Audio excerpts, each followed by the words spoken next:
Hello guys, we got another problem with this Smax, which is one of position lamp not working. So it looks like it's very hard to get there, but it's very easy. You just need to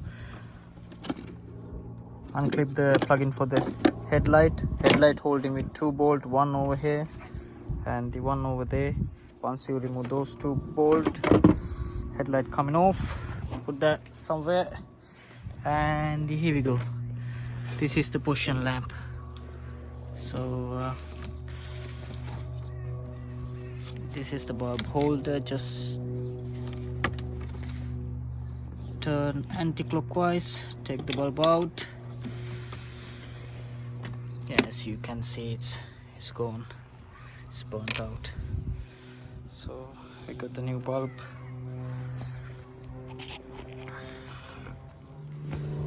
Here we go, one bulb. There we go, put in there, turn clockwise. Yeah, position lamp working. Yep, then I just need to put the headlight back.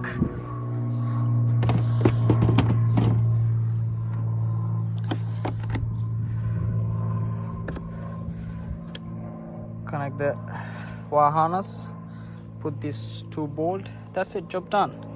Thank you for watching. I'll see you with another video. So we got a lot of videos in our channel, so don't forget to subscribe to our channel, and if you have any comments, just write below. Thank you.